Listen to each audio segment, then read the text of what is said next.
Daniel, chapitre 7. La première année de Belshazzar, roi de Babylone, Daniel eut un songe et des visions se présentèrent à son esprit pendant qu'il était sur sa couche. Ensuite il écrivit le songe et raconta les principales choses. Daniel commença et dit « Je regardais pendant ma vision nocturne, et voici, les 4 vents des cieux firent irruption sur la grande mer, et 4 grands animaux sortirent de la mer, différents les uns des autres. Le premier était semblable à un lion, et avait des ailes d'aigle. Je regardais jusqu'au moment où ses ailes furent arrachées. Il fut enlevé de terre et mis debout sur ses pieds comme un homme, et un cœur d'homme lui fut donné. Et voici, un second animal était semblable à un ours, et se tenait sur un côté. Il avait 3 côtes dans la gueule entre les dents, et on lui disait « Lève-toi, mange beaucoup de chair ». Après cela je regardais, et voici, un autre était semblable à un léopard, et avait sur le dos 4 ailes comme un oiseau. Cet animal avait 4 têtes, et la domination lui fut donnée. Après cela, je regardais pendant mes visions nocturnes, et voici, il y avait un 4e animal, terrible, épouvantable et extraordinairement fort. Il avait de grandes dents de fer, il mangeait, brisait, et il foulait aux pieds ce qui restait. Il était différent de tous les animaux précédents, et il avait 10 cornes. Je considérais les cornes, et voici, une autre petite corne sortit du milieu d'elle, et 3 des premières cornes furent arrachées devant cette corne. Et voici, elle avait des yeux comme des yeux d'homme, et une bouche qui parlait avec arrogance. Je regardais pendant que l'on plaçait des trônes, et l'Ancien des jours s'assit. Son vêtement était blanc comme la neige, et les cheveux de sa tête étaient comme de la laine pure. Son trône était comme des flammes de feu, et les roues comme un feu ardent.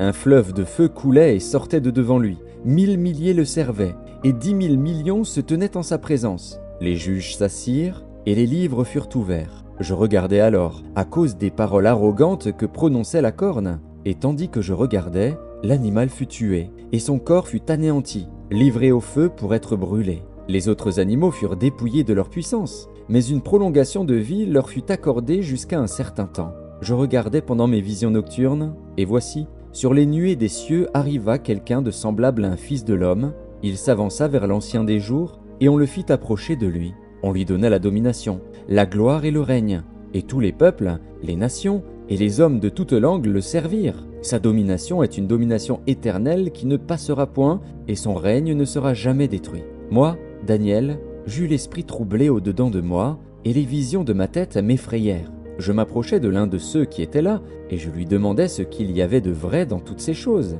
Il me le dit, et m'en donna l'explication. Ces 4 grands animaux, ce sont 4 rois qui s'élèveront de la terre. Mais les saints du Très-Haut recevront le royaume, et ils posséderont le royaume éternellement, d'éternité en éternité. Ensuite, je désirais savoir la vérité sur le 4e animal, qui était différent de tous les autres, extrêmement terrible, qui avait des dents de fer et des ongles d'airain, qui mangeait, brisait et foulait aux pieds ce qu'il restait.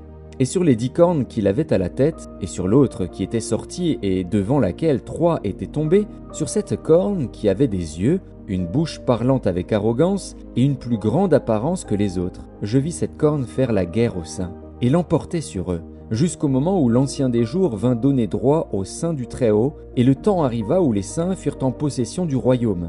Il me parla ainsi, le 4e animal, c'est un 4e royaume qui existera sur la terre, différent de tous les royaumes, et qui dévorera toute la terre, la foulera et la brisera. Les 10 cornes, ce sont 10 rois qui s'élèveront de ce royaume. Un autre s'élèvera après eux, il sera différent des premiers, et il abaissera 3 rois. Il prononcera des paroles contre le Très-Haut, il opprimera les saints du Très-Haut, et il espérera changer les temps et la loi. Et les saints seront livrés entre ses mains pendant un temps, des temps et la moitié d'un temps. Puis viendra le jugement, et on lui ôtera sa domination, qui sera détruite et anéantie pour jamais. Le règne, la domination et la grandeur de tous les royaumes qui sont sous les cieux seront donnés au peuple des saints du Très-Haut. Son règne est un règne éternel, et tous les dominateurs le serviront et lui obéiront.